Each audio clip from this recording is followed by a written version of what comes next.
রাখবেন মাননীয় সদস্য জনাব এইচ.এম. ইব্রাহিম, 268 নোয়াখালী 1। আপনার নির্ধারিত সময় 5 মিনিট। ধন্যবাদ।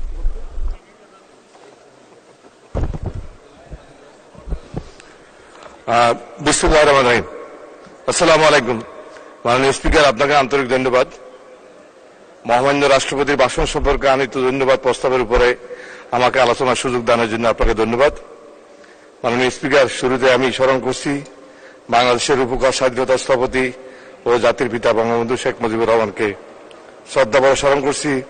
৭৫ 15 আগস্ট বঙ্গমাতা শেখ মুজিবুর সহ শাহাদাত বরণকারী সকল শহীদদের স্মরণ করছি। স্বাধীনতা সংগ্রামের সকল বীর মুক্তিযোদ্ধা, আত্মদানকারী শহীদের, জাতীয় স্বাধীনতা সহ ভাষা আন্দোলনের জীবনদানকারী শহীদদের আমি সকলের আত্মার মাগফিরাত কামনা করছি। মাননীয় স্পিকার, আমি আন্তরিক ধন্যবাদ জানাই 5 বারের প্রধানমন্ত্রী জাতির পিতা বঙ্গবন্ধু কন্যা জননেত্রী শেখ হাসিনাকে, যিনি আমাকে 5 বার মনোনয়ন দিয়েছেন এবং এই মহান সংসদে পুনরায় সংসদ সদস্য হওয়ার সুযোগ করে দিয়েছেন। আমি আরো ধন্যবাদ জানাচ্ছি আমার নির্বাচনী এলাকার সকল জনগণকে, যারা আমাকে বিপুল ভোটের ব্যবধানে নির্বাচিত করেছেন। মাননীয় স্পিকার, জাতীয় সংসদে আমাকে শ্রম ও কর্মসংস্থান মন্ত্রণালয় সম্পর্কিত স্থায়ী কমিটির সভাপতি ও ধর্ম বিষয়ক মন্ত্রণালয়ের সম্পর্কিত স্থায়ী কমিটির সদস্য নির্বাচিত করায় আমি মাননীয় প্রধানমন্ত্রীকে আবারও ধন্যবাদ এবং কৃতজ্ঞতা জানাচ্ছি। মাননীয় স্পিকার, আমি আমার নির্বাচনী এলাকার কয়েকটি গুরুত্বপূর্ণ সমস্যা আপনার সামনে তুলে ধরতে চাই। মাননীয় স্পিকার, শক্তিশালী সমাজ গঠন ও অসহায় মানুষের সেবার লক্ষ্যে মাননীয় প্রধানমন্ত্রী বিভিন্ন ভাতা চালু করেছেন এবং ভাতাভোগীরা ভাতা পেয়ে আসছেন।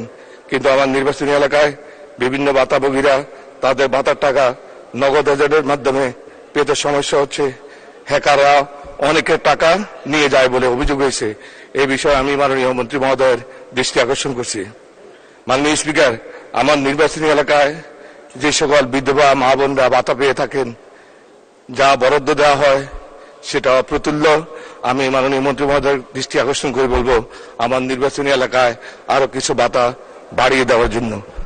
মাননীয় স্পিকার, মাননীয় প্রধানমন্ত্রী ও রেলমন্ত্রী, সড়ক পরিবহন সেতু মন্ত্রী মহোদয়কে নোয়াখালীবাসীর পক্ষ থেকে আন্তরিক ধন্যবাদ ও কৃতজ্ঞতা জানাই। ঢাকা নোয়াখালী রুটে নতুন সুবর্ণচর নামে আন্তনগর ট্রেন বরাদ্দের জন্য, কিন্তু দুর্ভাগ্য হলে সত্য, ট্রেনটি এখনো চলাচল শুরু হয়নি। আমি মাননীয় মন্ত্রী মহোদয়ের দৃষ্টি আকর্ষণ করে বলবো ট্রেনটি দ্রুত চলাচলের ব্যবস্থা করবেন। মাননীয় স্পিকার, আমার নির্বাচনী এলাকায় সোনাইমুড়ি উপজেলা হইতে চাটকিল হয়ে রামগঞ্জ পর্যন্ত 4 লেনে উপনীত করার জন্য প্রায় পাকিস্তান পিরিয়ডে জমি অধিগ্রহণ করা হয়েছে। মন্ত্রণালয়ের সকল কার্যক্রম শেষ করে এটি একদিকে প্রস্তাব আকারে গিয়েছে। আমি মাননীয় প্রধানমন্ত্রীর প্রতি বিনীত আবেদন থাকবে উক্ত 4 লেনের রাস্তাটি অতি দ্রুত বাস্তবায়নের জন্য। মাননীয় স্পিকার, বীরশ্রেষ্ঠ রুহুল আমিন আমার নির্বাচনী এলাকার সন্তান। আমরা এই জন্য গর্ববোধ করি। তার স্মরণে সোনাইমুড়ি উপজেলায় বীরশ্রেষ্ঠ শহীদ রুহুল আমিন ডিগ্রি কলেজটি জাতীয়করণের জন্য ইতিমধ্যে মাননীয় প্রধানমন্ত্রী নির্দেশনা দিয়েছেন। উক্ত কলেজটি জাতীয়করণের প্রয়োজনীয় ব্যবস্থা গ্রহণের জন্য আমি মাননীয় শিক্ষামন্ত্রীর দৃষ্টি আকর্ষণ করছি। মাননীয় স্পিকার, আমার নির্বাচনী এলাকায় চাটখিলে একটি কর্মজীবী মহিলা হোস্টেল এবং একটি মিনি স্টেডিয়াম স্থাপনের জন্য আমি মাননীয় মন্ত্রী মহোদয়ের দৃষ্টি আকর্ষণ করছি। এছাড়া আমার নির্বাচনী এলাকায় সোনাইমুড়িতে আইসিটি পার্ক স্থাপনের জন্য জমি বরাদ্দ দেওয়া হয়েছে। উক্ত আইসিটি পার্ক স্থাপনের কাজ সম্পন্ন করার জন্য আমি মাননীয় মন্ত্রী মহোদয়ের দৃষ্টি আকর্ষণ করছি। মাননীয় স্পিকার, আমার নির্বাচনী এলাকা 60 কিলো সোনামুড়ি 2টি থানা নিয়ে গঠিত। 2টি থানা ভবন যে 2টি আছে তা অত্যন্ত খারাপ অবস্থা আছে। সেখানে যে কোনো মুহূর্তে দুর্ঘটনার সম্মুখীন হতে পারে। আমি মাননীয় মন্ত্রী মহোদয়ের দৃষ্টি আকর্ষণ করব 2টি থানাতে 2টি নতুন ভবন তৈরি করে দেওয়ার জন্য। মাননীয় স্পিকার, আমার নির্বাচনী এলাকায় সোনামুড়ি থানায় একটি নতুন গাড়ি বরাদ্দের জন্য আমি মাননীয় স্বরাষ্ট্রমন্ত্রী মহোদয়ের দৃষ্টি আকর্ষণ করছি। মাননীয় স্পিকার, চাটখিল উপজেলা খিলপাড়া একটা জনবহুল এলাকা। এই অঞ্চলে একটি আইসি সেন্টার রয়েছে। এই আইসি সেন্টারের জন্য জমি ক্রয় করে স্বরাষ্ট্র মন্ত্রণালয়ের নামে বরাদ্দ দেওয়া হয়েছে। মাননীয় স্বরাষ্ট্রমন্ত্রী মহোদয় 2 মিনিট। একটি জনসভায় যোগদান করেছিলেন। মাননীয় স্পিকার, আমাকে 1 মিনিট সময় বাড়িয়ে দিন। যে একটি জনসভায় গিয়েছিলেন, সেই জনসভায় উনি এই আইসি সেন্টারকে পূর্ণাঙ্গ থানা হিসাবে রূপান্তর করার ঘোষণা দিয়েছেন। আমি মাননীয় মন্ত্রী মহোদয়ের দৃষ্টি আকর্ষণ করব, যেহেতু আইসি সেন্টারের জন্য ইতিমধ্যে আমাদের এলাকার লোকজন সহ আমরা সবাই মিলে জমি কিনে থানা বরাদ্দের জন্য, থানা করার জন্য আমরা জমি বরাদ্দ করে দিয়েছি নিজেদের টাকা দিয়ে। তাই আমি মাননীয় মন্ত্রী মহোদয়ের দৃষ্টি আকর্ষণ করব, উক্ত এলাকায় অতি দ্রুত আপনার ওয়াদা অনুযায়ী সেই থানা বাস্তবায়নের জন্য প্রয়োজনীয় ব্যবস্থা গ্রহণ করবেন। মাননীয় স্পিকার, নতুন প্রজন্মের জন্য সুখী সমৃদ্ধিশালী স্মার্ট বাংলাদেশ গড়ার লক্ষ্যে দেশের জনগণ দ্বাদশ জাতীয় সংসদ নির্বাচনে আওয়ামী লীগ সরকারকে স্বতঃস্ফূর্তভাবে বিপুল ভোটে নির্বাচিত করেছেন।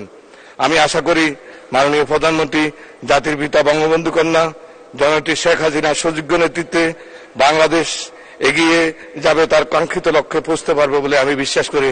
মাননীয় স্পিকার, সর্বশেষ আমি মাননীয় মন্ত্রী মহোদয়ের দৃষ্টি আকর্ষণ করে একটি কথা বলবো, যে আমার নির্বাচনী এলাকা গৃহহীন পরিবার যাদেরকে ঘর দেওয়া হয়েছে, প্রায় 1200 পরিবারকে ইতিমধ্যে আমরা ঘর করে দিয়েছি। কিন্তু যে ঘরগুলো করে দেওয়া হয়েছে, সেই ঘরগুলার যে জমি ভরাট করে দেওয়া হয়েছে, সেই ভিতরে যে আবাসিক এলাকা, সেই আবাসিক এলাকাটায় আমি যতটুকু জানি যে একটা প্রকল্প নেওয়া হয়েছে, যে সেই আবাসিক এলাকার ভিতরে যে রাস্তাগুলো আছে সেগুলোকে সংস্কার করার জন্য আমি মাননীয় প্রধানমন্ত্রী মহোদয়ের দৃষ্টি আকর্ষণ করব, যে অতি দ্রুত এই যে আশ্রয় প্রকল্পগুলো আছে, সেই প্রকল্পগুলোর যে রাস্তাগুলো আছে, সেই রাস্তাগুলো যেন অতি দ্রুত মেরামত করে তাদেরকে সুষ্ঠুভাবে বসবাসের ব্যবস্থা করে দেওয়ার জন্য প্রয়োজনীয় ব্যবস্থা গ্রহণ করবেন। সর্বশেষ ধন্যবাদ মাননীয় সদস্য। শেষ করুন। ধন্যবাদ আপনাকে, অসংখ্য ধন্যবাদ।